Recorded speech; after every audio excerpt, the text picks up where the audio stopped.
Toronto, you can't predict baseball, but that doesn't mean you can't try. And with a high-stakes off-season upon us, players, agents and executives are attempting to anticipate what's ahead.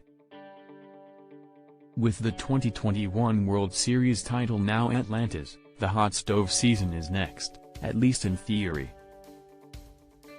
Yet anyone hoping for a fast-developing winter might want to reset expectations with uncertainty over the sport's next collective bargaining agreement, which, in the view of many agents and executives, is likely to slow down top free agent deals.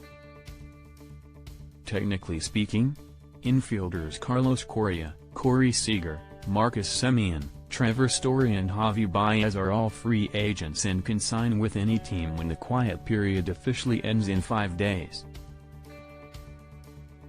With Max Scherzer, Justin Verlander, Clayton Kershaw, Robbie Ray, Carlos Rodon, Kevin Gausman and Marcus Stroman hitting the open market, there's plenty of high-end pitching talent, too. In years past, this kind of free agent class would have led to a steady build-up of activity until the inevitable flurry of transactions at the winter meetings. This year? Unless there's a new CBA on deck. Many predict the big league portion of the winter meetings will be cancelled.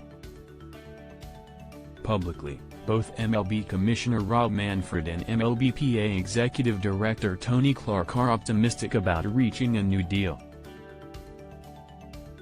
Best-case scenario, in the weeks ahead the sides find common ground on a deal that works for everyone. But various agents are privately expecting MLB owners to lock players out on deck. 1. When the current collective bargaining agreement expires. Seems inevitable, one player rep said. That would freeze most transactions, including trades and free agent deals, for an indefinite period. To be clear, no one I've spoken to expects a work stoppage to significantly shorten or erase the 2022 season. Everyone lost revenue during the pandemic-shortened 2020 season, and even in 2021, revenue was limited because teams played in front of limited-capacity crowds. After 2 challenging years, there are plenty of incentives for both players and owners to be in business on opening day 2022.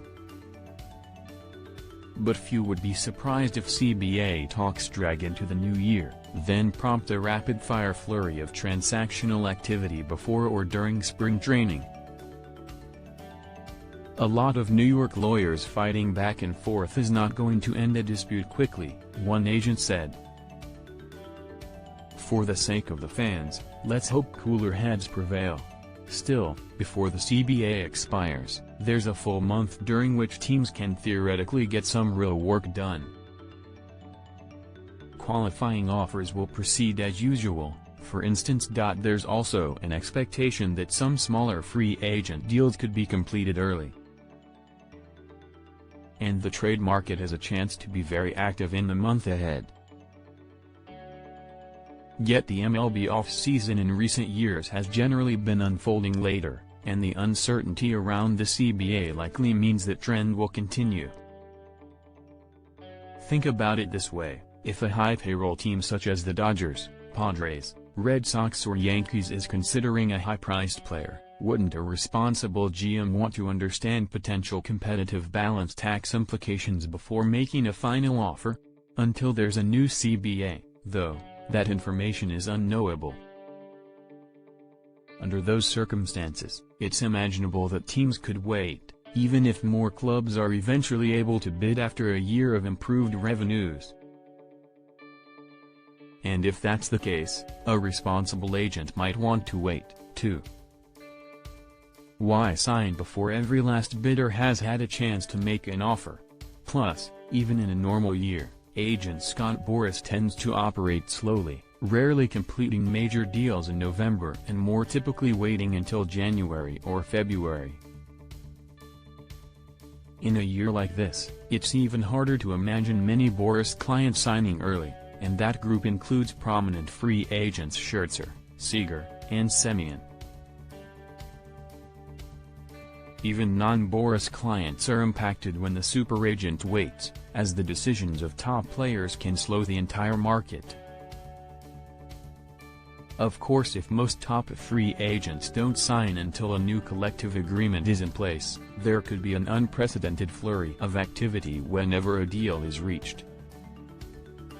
That would pose its own set of challenges for all involved, especially as executives and agents navigate a new set of rules for the first time.